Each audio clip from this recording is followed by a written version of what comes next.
shadows in the silence. It was the kind of night where the stars seemed to vanish into a cloak of oppressive darkness. Emily Harper, a young woman with an insatiable curiosity, had chosen this remote cabin as her getaway from the bustling city. Nestled deep in the heart of an ancient forest, the cabin was a perfect retreat for someone seeking solitude. Tonight, however, the isolation felt more like a trap.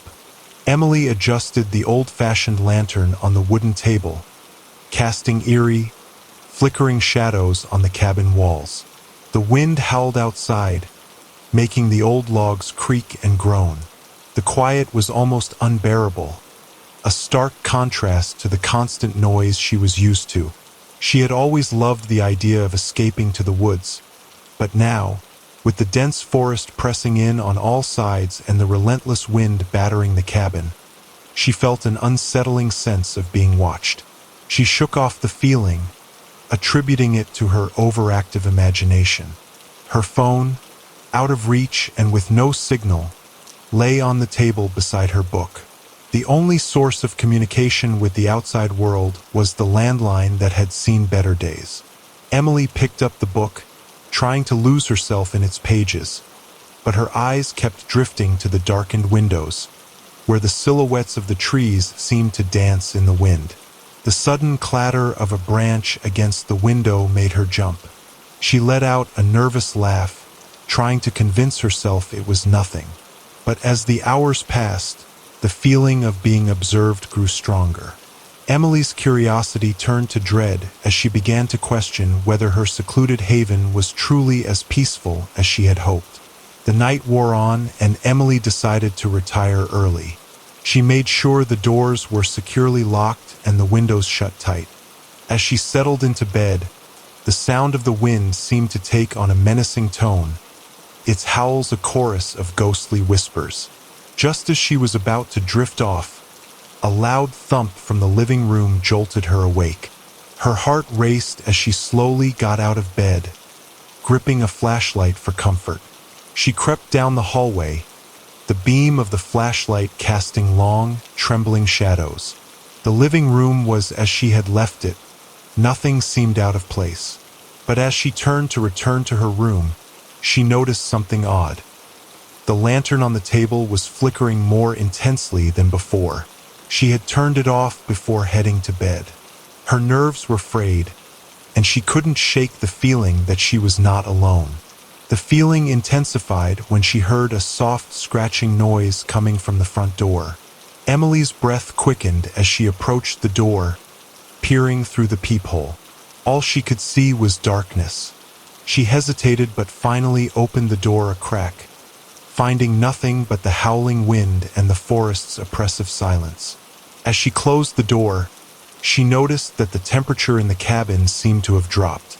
Her breath formed small clouds in the air, and the walls seemed to be closing in. Emily's heart pounded as she returned to her room, determined to get some rest despite the growing sense of dread. The next morning, Emily awoke to find the cabin bathed in eerie daylight. The forest outside was as foreboding as ever, but she tried to shake off the uneasy feeling that had plagued her the night before.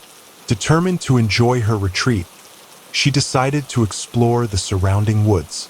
As she walked through the dense forest, she couldn't shake the feeling of being followed. The trees seemed to whisper secrets, and shadows flitted just beyond her vision. She tried to convince herself it was just her imagination, but every rustle and snap of a twig made her jump. She discovered a small, abandoned cabin deep in the woods. It was dilapidated, with broken windows and a sagging roof. The door creaked open as she approached, and inside, she found old furniture covered in layers of dust and cobwebs. There was a strange, musty smell in the air, and Emily felt an inexplicable urge to leave. As she made her way back to her cabin, she noticed an unusual symbol carved into the bark of a tree. It was intricate and unfamiliar, and a shiver ran down her spine.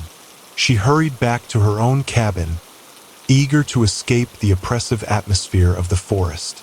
That night, as Emily settled in for another uneasy evening, the strange occurrences began again. The lantern flickered, and the scratching at the door returned, more persistent than before. Her nerves were frayed, and she found herself jumping at every sound. Around midnight, she heard a loud crash from the living room. Gathering her courage, she ventured out to investigate. The source of the noise was an old, dusty mirror that had fallen off the wall. As she picked it up, she noticed a note wedged behind it. The note was written in a hurried, scrawling hand and read, "They are coming." Emily's blood ran cold as she tried to make sense of the note. Her thoughts raced back to the strange symbol she had seen in the woods. Desperate for answers, she searched the cabin for any other clues. Hidden in the back of a closet, she found an old journal. The journal's pages were filled with disturbing entries about the cabin's previous occupant, who had been plagued by a malevolent spirit in the forest. According to the journal, the spirit was a guardian of the forest, bound to protect it from intruders. The symbols Emily had seen were part of an ancient ritual to appease the spirit and keep it at bay. The previous occupant had failed to follow the ritual, leading to their disappearance. Emily realized that she had unwittingly disrupted the protective ritual by removing the symbols and by her presence in the cabin.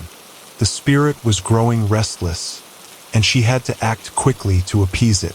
Armed with the journal's instructions, Emily set up a makeshift ritual in the cabin.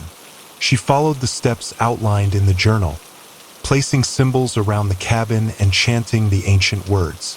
The atmosphere grew heavy, and she could feel the presence of the spirit growing closer. As she completed the ritual, the temperature in the cabin plummeted, and the shadows seemed to come alive. The wind howled, and the lantern flickered wildly. Emily felt an overwhelming sense of dread as she faced the spirit, her fear threatening to paralyze her. Suddenly, the shadowy figure of the spirit materialized before her. It was a dark, twisted form, its eyes glowing with an eerie light. Emily mustered her courage and continued the ritual, despite the spirit's menacing presence. With a final, desperate plea, she completed the ritual, and the spirit let out a chilling wail before vanishing into the darkness. The cabin fell silent, and the oppressive feeling of being watched lifted. Exhausted and shaken, Emily collapsed onto the floor. She had survived the night, but the experience had left her profoundly changed. In the weeks that followed, Emily returned to the city, her mind haunted by the events of that night. She had kept the journal as a reminder of the terror she had faced and the importance of respecting the boundaries of the unknown. One evening, while organizing her belongings, she stumbled upon a photograph hidden in the pages of the journal. It was a picture of a young woman who bore a striking resemblance to herself. The caption beneath the photo read, "The Guardian of the Forest." Emily's blood ran cold as she realized the true nature of the spirit she had encountered. The Guardian had been protecting the forest for generations, and she had been chosen to take its place. The feeling of being watched had not been a trick of her imagination. It was the spirit's way of choosing its successor. As she gazed at the photograph, Emily understood that her encounter in the cabin had only been the beginning. The forest shadows were still watching, and the Guardian's legacy would continue to shape her destiny.